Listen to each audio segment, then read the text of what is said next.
Hello family and friends, this is my latest video presentation on sustainable living and it focuses on food waste. This kind of stuff.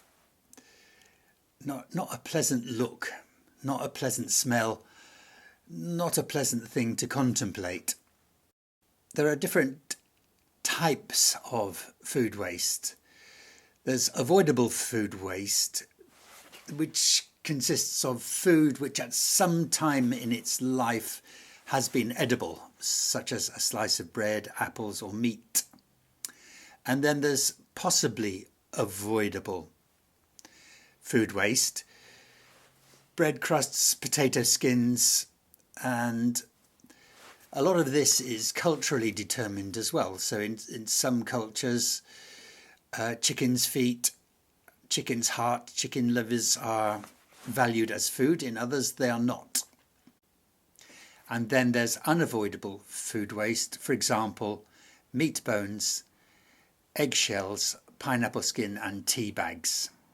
Astonishingly, worldwide, at the global level, approximately 1/3 of food produced is lost or wasted.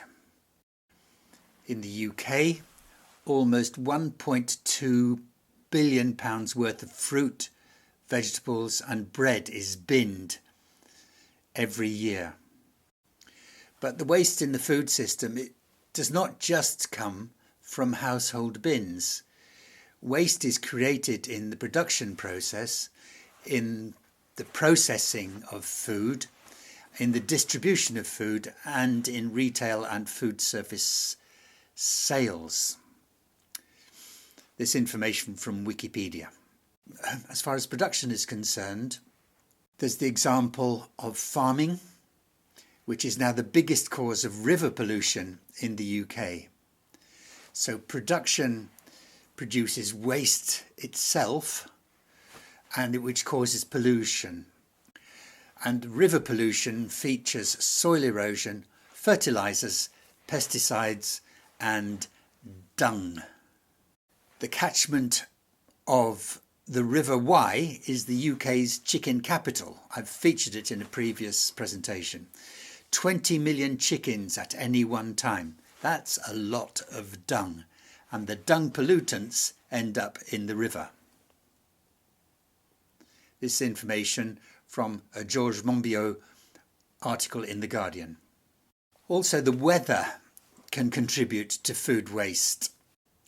The British weather is notoriously unpredictable and tomatoes are highly vulnerable to the change in the weather.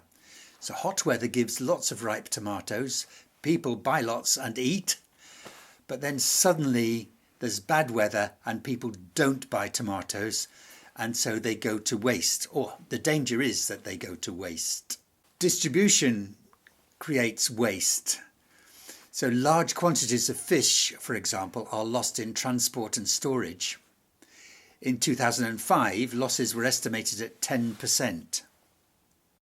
There's also waste which comes from the long supply chains, from transporting goods by ship or by plane. So in this house in winter, we've had bananas from Colombia and we've had cherries and grapes from Chile. So what does all this mean for our household? We should buy enough and no more, and increasingly eat enough and no more. I'm thinking of myself here. I need to rethink the purpose of each meal so that I don't eat to stuff myself, but I eat sufficient to see me through the next part of the day. We need to maximise the role of leftovers in future meals. We need to maximise the role of cuttings, trimmings and peels, the things that were referred to as potentially avoidable waste. Need also to avoid air-freighted food and avoid food out of season, because transporting these foods involves pumping a lot of fuel waste into the atmosphere. Thank you. That's it. I'd like to thank these people who've been major sources for this presentation, particularly Professor Katharine Hayhoe for her book Saving Us, A Climate Scientist's Case for Hope, Professor Partha Dasgupta for The Economics of Biodiversity, Chris Goodall for What We Need to Do Now, Georges Monbiot for his columns in The Guardian, Jimmy Wales of Wikipedia, and Henry Dimbleby, who's the compiler, author of the National Food Strategy, the plan, which I highly recommend. Thank you for listening. Goodbye.